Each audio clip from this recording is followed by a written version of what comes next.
Pemirsa, arus lalu lintas di kawasan objek wisata Lembang, Kabupaten Bandung Barat mulai padat. Diprediksi kemacetan masih akan terjadi hingga hari Minggu.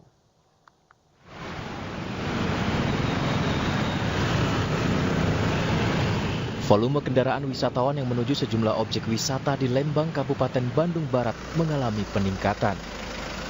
Kendaraan didominasi oleh kendaraan wisatawan yang berasal dari berbagai daerah, termasuk luar Pulau Jawa. Di Jalan Setiabudi, Kota Bandung hingga Lembang, arus lalu lintas tersendat dan mengular panjang. Pengendara harus antri memasuki kawasan Lembang selama 2 jam. Kita dari Metro Lampung. Dari Lampung. Ya, rencananya mau kemana? Rencananya mau ke mana? Dari atas. Oh, lewat Lembang. Ini macet dari mana tadi? Cukup panjang ya? Perjalanan berapa jam berarti Bu ini Bu di jalan ini udah berapa jam nih? Sambil maju aja.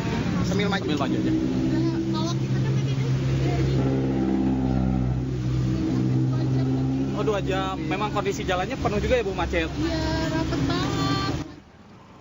Untuk mengantisipasi kemacetan, Satlantas Polres Cimahi menempatkan anggota di titik-titik kemacetan. Selain itu, petugas juga memberlakukan sistem one way untuk mengurai kemacetan. Dari Lembang, Jawa Barat, Yuwono, iNews melaporkan.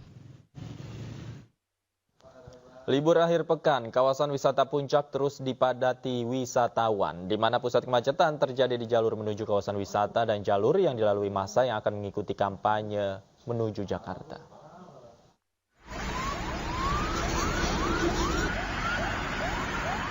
Lalu lintas di sepanjang jalur menuju Puncak terpantau masih ramai.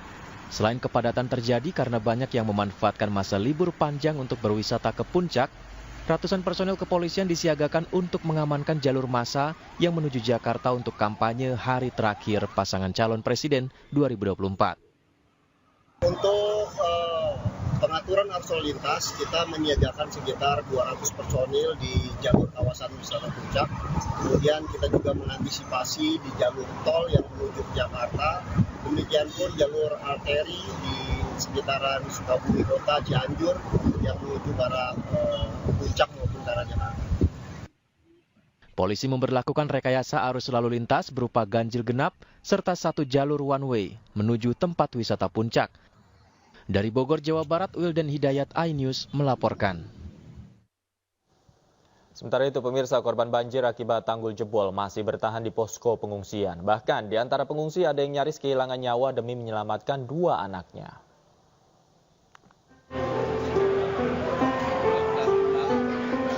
Usai berhasil mencapai lokasi pengungsian, Siti Aminah, 38 tahun, warga desa Karanganyar, Demak, Jawa Tengah hanya bisa bersyukur. Bukan tanpa alasan, ia bersama 2 anak dan suaminya nekat menerjang arus banjir saat tanggul jebol dan merendam rumahnya. Aminah bersama suaminya nekat mendorong mobil bak terbuka yang mogok agar selamat dari terjangan banjir. Di posko pengungsian ia melakukan aktivitas seadanya bersama dengan keluarga. Beruntung logistik makanan dan obat-obatan sudah mulai diterima para korban banjir di posko pengungsian. Sebelumnya banjir di Demak, Jawa Tengah terus meluas. Selain rumah warga, banjir juga sebabkan jalur Pantura dari arah Kudus menuju Demak dan sebaliknya lumpuh total. Banjir terjadi akibat tanggul Sungai Wulan di wilayah Desa Ketanjung, Kecamatan Karanganyar jebol. Hanya selisih jam, limpasan air Sungai Wulan langsung menerjang di 2 desa kecamatan di Karanganyar. Akibat banjir ini 7 desa di Kecamatan Karanganyar terendam banjir dan membuat ribuan orang harus dievakuasi ke posko pengungsian. Tim Liputan iNews melaporkan. Dan untuk mengetahui kondisi terkini dari banjir di Demak, kami sudah terhubung dengan rekan kami Sukma Wijaya di sana. Selamat sore Sukma, seperti apa situasi saat ini? Apakah banjir betul meluas?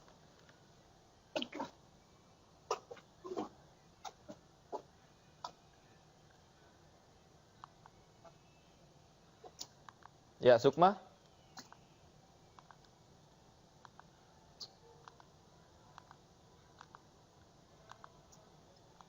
Sukma. Silakan dengan laporan Anda, apakah betul banjir meluas, Sukma?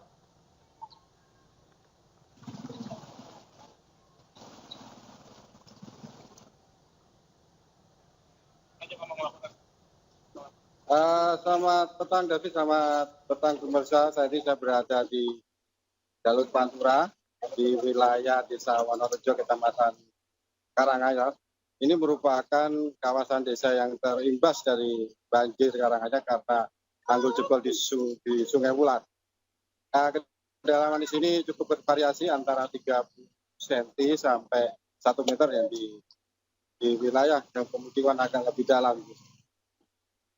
Dan saat ini sampai hari ini pun jalur Pantura antara Demak Kudus dan sebaliknya dinyatakan lumpuh dan ditutup. Pihak dari kepolisian sudah mengalihkan jalur dari Kudus bisa melintas di Mijen, Kecamatan Mijen Demak dan menuju kota, dan sebaliknya dari Demak kota bisa ke Kudus melalui Kecamatan Mijen. Dan beberapa persoalan banjir ini sudah sangat gratis sekali. Dari pihak BPBD sebagai tim evakuasi juga sangat kesulitan. Beberapa tim yang diterjunkan pun dibagi menjadi beberapa shift, dari shift pagi, siang, dan malam. Karena sampai hari ini pun evakuasi masih diteruskan. Mungkin Anda bisa melihat posisi saya di mana. Ini ada beberapa gambaran. Saat ini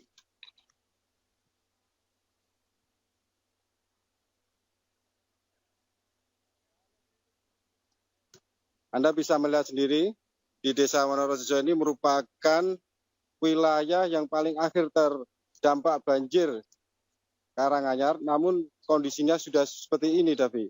Kedalaman bisa mencapai 1 meter di wilayah yang paling terdalam. Dan di sebelah kiri saya merupakan lokasi SPBU yang kita ini ke arah Kabupaten Kudus yang tertutup dengan air genangan banjir ini. Anda bisa melihat bahwa SPBU setempat ini dan warga yang masih lalu lalang yang ingin melihat kepastian nasib dari keluarga atau misalnya familia, dan sebagian ingin melihat bagaimana proses evakuasi. Tadi beberapa tim evakuasi sudah pada pulang karena mereka harus beristirahat dan berganti shift dengan teman-teman yang lain. Itu, Davi. Kita melihat posisi seperti di Desa Wonorejo ini sudah tidak bisa ditempati lagi. Dari beberapa masyarakat sudah dievakuasi. Demikian, Davi, kita kembali ke studio. Dari saya, Sukma Wijaya, Kabupaten Demak, Jawa Tengah melaporkan. Baik, Sukma, bagaimana dengan posko pengungsian? Sudah ada berapa yang didirikan posko pengungsian? Dari data yang ada di BPBD, setelah meluasnya banjir sampai ke 9 desa di Kecamatan Karanganyar ini, terhitung poskonya ditempatkan di beberapa desa sekitar lokasi banjir. Seperti di Kabupaten Kudus juga ada posko yang dipersiapkan oleh pemerintah atas bantuan dari pemerintah Kabupaten Kudus, dan di wilayah Mijen pun juga ada. Di wilayah di Kecamatan Karanganyar yang belum terimbas juga dipersiapkan, seperti di wilayah timur dari maksud saya di wilayah barat dari titik banjir tersebut, Tapi. Oke, baik. Bagaimana kemudian distribusi bantuan logistik? Apakah saat ini sudah mulai diterima oleh para pengungsi?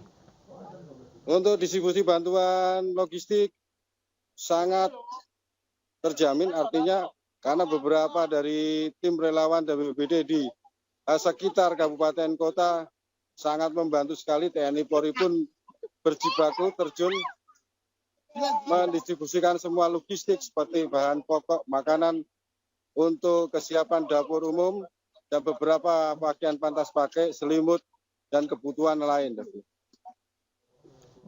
Baik, terima kasih Sukma Wijaya melaporkan langsung dari lokasi banjir di Demak, Jawa Tengah. Selamat bertugas kembali.